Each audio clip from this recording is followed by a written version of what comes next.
As I lie beside Stephen, I'm overwhelmed by the warmth of his body. 3 months have passed since we started sharing a bed, and I'm still getting used to the sensation of his skin against mine. I feel weird being this close, but the initial strangeness has subsided.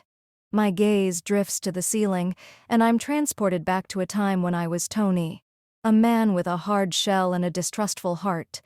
Now, as Lily, I feel vulnerable, yet alive. My hands roam across Stephen's chiseled chest, tracing the contours of his muscles. I pause, hesitant to lose myself completely. Maybe I shouldn't get too caught up in this feeling. I've never experienced this before. Is it the butterfly feeling I've heard of? I used to think it was nonsense, but now I'm not so sure. I get out of bed, leaving Stephen sleeping, and head to the bathroom. As I look in the mirror, I admire my reflection, the vulnerable woman staring back at me. "Who are you, Lily?" I whisper to myself. "What have you gotten yourself into?" I pick up Stephen's shirt, inhaling the scent of his expensive perfume. You smell so good," I say, feeling a flutter in my chest. My fingers brush against something hard in his pocket, a small box containing a wedding ring. My heart skips a beat. Oh my God, is this what I think it is? Is he going to propose to me? I feel euphoric, yet scared. What if I say yes? What if I stay with him forever? I think to myself. I quickly put the ring back and exited the bathroom and approached Stephen, who was still in bed. I caressed his forehead, trying to sound casual. "How was your sleep, babe?" "It was fine, thanks for asking, Lily," he replied. "That's good," I said, feeling a pang of curiosity. "Do you have something to say to me?" I asked, not sure why I was prying. Stephen hesitated. "Actually, yes. I need you to meet someone." My mind started racing. "Who?" I asked, trying to sound nonchalant. "You'll meet her here," he said, his expression unreadable. "I'm going to bring her to the house." My thoughts spiraled. Who is this woman? Why is Stephen bringing her here? Is he going to propose to me in front of her? Or is there something more sinister going on? During breakfast, I couldn't help but notice Stephen's servants, Mia and Xian. They were a loving married couple, and Mia had been particularly friendly since I started visiting.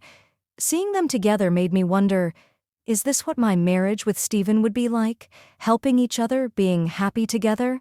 But the thought of this mysterious woman lingered, making me uneasy. As I ate breakfast, I looked at Stephen and saw the happiness in his eyes. This made me feel even more worried. His servants, Mia and Xian, looked at each other with love in their eyes. It made me think about what it would be like to be married to Stephen and have him love me so much. But my past mistakes kept bothering me like a dark cloud following me.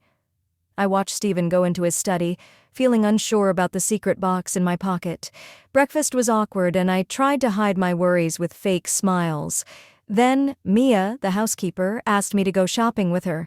"Want to come with me to my sister's boutique? She's great at finding beautiful things." I hesitated, wondering if Stephen was trying to distract me from the box. "I don't know much about women's fashion," I admitted. Mia laughed. "Don't worry, miss. My sister can help anyone look great. Plus, it'll be nice to spend time together before the big day." My heart skipped a beat. Was she talking about a proposal? "The big day?" I repeated, feeling confused. Mia smiled softly. "Sorry, miss. I might have said too much. Mr. Stephen just seems excited and I get carried away." I forced a smile, feeling relieved but also guilty. "It's okay, Mia. Actually, I could use some help picking out a dress." Deep down, I knew it wasn't just about the dress. I wanted to ask Mia about Stephen and this big day coming up. We went to the boutique, which was full of pretty fabrics and designs. I felt out of place, but Xian's enthusiasm made me feel better.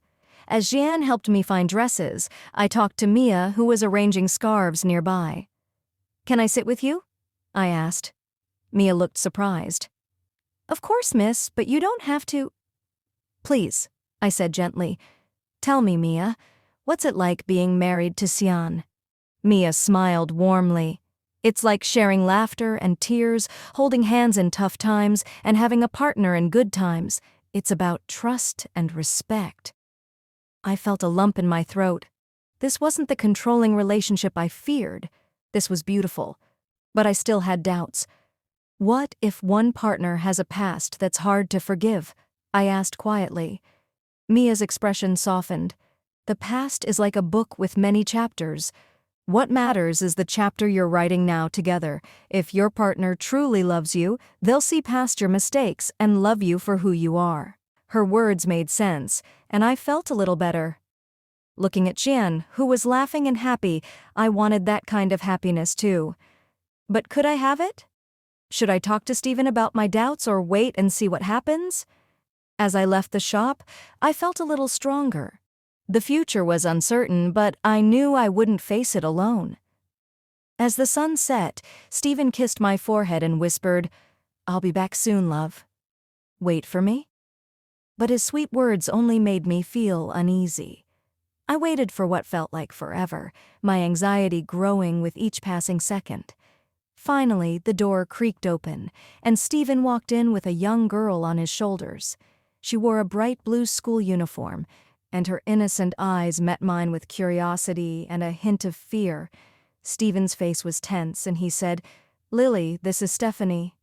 My world turned upside down. A daughter? Steven had never mentioned a child, let alone one so young. I felt like I'd been punched in the gut. "Daughter?" I repeated, my voice shaking. Steven nodded, his jaw clenched. "I know this is a lot to take in, but please, sit down." I sat, my mind racing with questions. "Where's her mother?" I asked, my voice barely above a whisper. Steven's expression darkened. "It was a long time ago, a brief encounter. She didn't want the child, and I couldn't let her go." I felt a wave of fury wash over me. "You raised her alone?" I spat, my voice rising. "Why didn't you tell me? How could you keep this secret from me?" Steven flinched, but his eyes stayed locked on mine. "I was afraid," he whispered. "Afraid of losing you, afraid of hurting you." But his fear only made me angrier. I felt like kicking him in the crotch, like I wanted to hurt him as badly as he had hurt me. Instead, I slapped him, the sound echoing through the room. Then I ran out of the house into the cool night air, not stopping until I was far away from the pain and betrayal. I finally collapsed onto a bench, gasping for breath, and let the tears flow. The moon cast eerie shadows around me, but I didn't care. I just wanted to escape the agony that had been my life for so long. I sat on the bench, lost in thought, and tears streamed down my face. I missed being in my tough shell, where I wouldn't have shed a single tear because I was tough. If Steven had done this to me when I was Tony, I would have shot him in the head. But Lily wouldn't do that. I cried until my eyes were dry. Then I felt someone place their hand on my shoulder. It was Stephanie, Steven's daughter.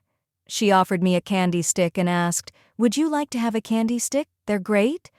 I didn't know how to react. I hadn't been around kids in years. I took the candy and tried to smile. Stephanie smiled back and said, "You're so pretty. You shouldn't cry."